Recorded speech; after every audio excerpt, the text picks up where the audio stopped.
주변 사람들이 다 코로나에 걸려도 저는 정말 멀쩡했었거든요. 심지어 제 아내가 걸렸는데 저는 그것도 모르고 안아주기까지 했는데 저는 그래도 안 걸렸었거든요. 2020년, 2021년, 2022년 3년간 정말 무사해서 나는 슈퍼 면역이구나 하고 자부심까지 느꼈었는데 제가 드디어 코로나에 걸렸습니다. 슈퍼 면역은 없네요. 벌써 6일째인데요. 후각과 미각이 많이 상실되었고 입안에서 쓴맛이 가득합니다. 이 영상 업로드하고 저는 바로 병원에 가서 진료를 볼 생각입니다. 여러분들 건강하시기 바라면서 오늘 영상 시작하겠습니다. 한국 시간 1월 14일 토요일입니다. 테슬라가 전일 대비 0.94% 하락한 122달러에 마감되었습니다. 장 초반에는 5% 이상 하락했었는데 하루 종일 오르기 시작해서 하락폭을 많이 줄였습니다. 여기서 테슬라의 차트를 보시면요. 어제도 긴 아랫꼬리가 나왔고 오늘은 양봉이 나왔습니다. 이 모습은 저가 매수세가 많이 있다는 뜻입니다. 주가가 하락할 때마다 계속 매수를 해서 주가를 끌어올리고 있죠.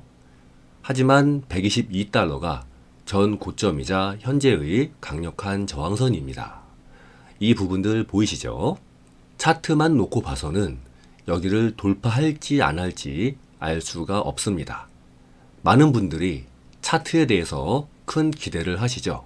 고수들은 차트만 보고도 주가를 예측할 수 있다는 환상을 가지고 계시는데 전혀 그렇지 않습니다.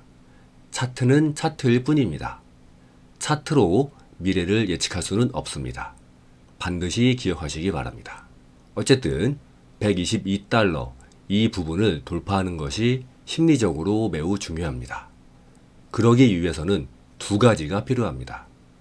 첫 번째는 주식 시장의 상승, 두 번째는 테슬라에 대한 호재입니다. 이 두 가지 중에 하나라도 발생해야 강력한 매수세가 유입되면서 저항선을 돌파할 수 있습니다. 이 두 가지가 발생 안 했는데 저항선을 돌파한다면 다시 저항선 안으로 들어올 확률이 매우 높습니다. 다행히 첫 번째 조건인 미국 주식시장의 상승이 실제로 일어나고 있습니다.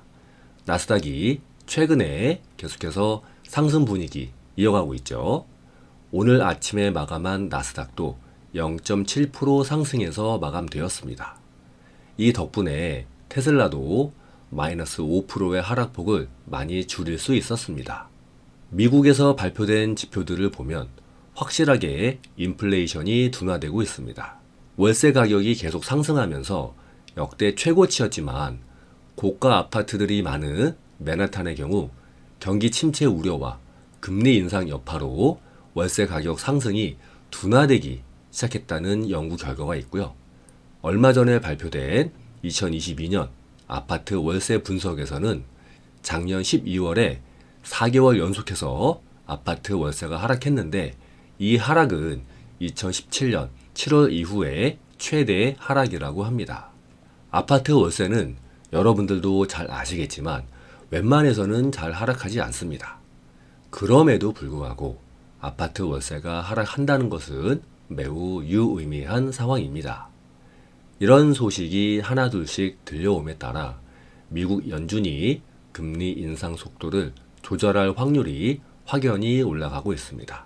아쉬운 건 아직은 테슬라에 대한 개별 호재가 없다는 점인데 1월 25일에 발표될 2022년 4분기 실적이 예상보다 잘 나온다든지 혹은 실적 컨퍼런스에서 테슬라에 대해 뭔가 긍정적인 부분이 나오면 상황이 반전될 수 있습니다. 또한 3월 1일에 있을 인베스터 데이도 뭔가 모멘텀이 될 수 있겠죠. 혹은 23년 1분기 실적이 그 단초가 될 수도 있습니다. 아직 이른 감이 있지만 23년 1분기 실적에 대해서 미리 살펴보겠습니다. 바로 며칠 전에 테슬라가 미국과 유럽에서 약 20%가량의 가격 인하를 단행했습니다. 20%의 가격 하락은 사실 어마어마한 수치죠.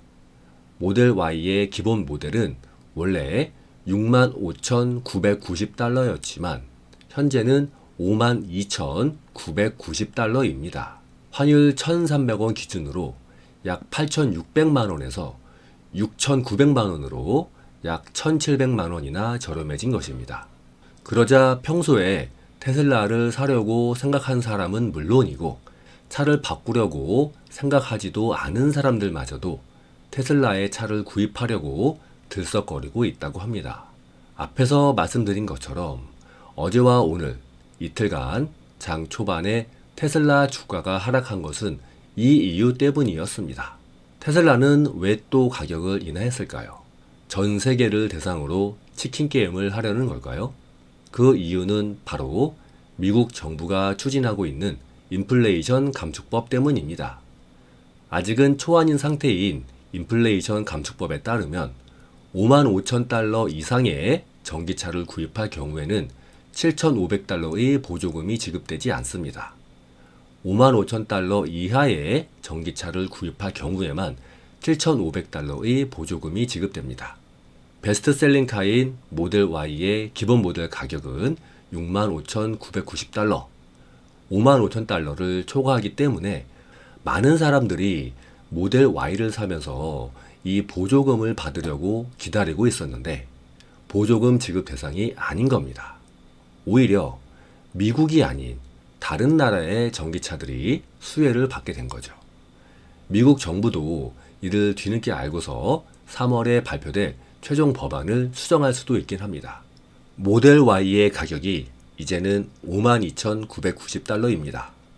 소비자들은 7,500달러의 보조금을 받을 수 있습니다. 그러면 소비자의 실제 구입 가격은 약 45,500달러가 됩니다. 65,990달러에서 45,500달러로 약 2만 달러, 2,600만 원이나 가격이 낮아진 것입니다. 당연히 수요는 늘어나겠죠. 이런 생각을 하시는 분들도 계실 거예요. 가격을 낮췄으니까 대신 이익도 줄어드는 거 아니냐. 통계에 따르면 테슬라는 가격을 10% 인하하면 매출은 30% 늘어납니다. 매출은 가격 곱하기 판매량 공식에서 가격이 10% 줄어도 판매량이 훨씬 더 많이 늘어나기 때문에 총 매출은 증가합니다. 매출이 증가하니까 당연히 이익도 늘어나겠죠. 현재 미국에서 이런 상황이 벌어지고 있는 점을 감안하면 테슬라의 2023년 1분기 실적은 기대를 해봐도 될 듯합니다. 물론 23년 1월, 2월, 3월과 22년의 같은 기간의 차량 인도량은 계속 확인해 봐야 되겠죠. 일부 전문가들 역시 이번 테슬라의 가격 인하로 인해 테슬라의 2023년도 매출이 급증할 거라고 분석하고 있습니다. 주가가 빨리 급등하면 좋겠지만 앞서 말씀드린 것처럼 두 가지 이슈, 주식시장의 반등 혹은 개별 호재가 나와야만 추가 상승이 가능할 것입니다. 물론 둘 다 이루어지면 주가는 빠르게 올라가겠죠. 여러분들 건강하시기 바라면서 코로나 확진 상태에서 준비한 이번 영상 마치겠습니다. 오늘 영상 도움되셨으면 구독과 좋아요 부탁드립니다.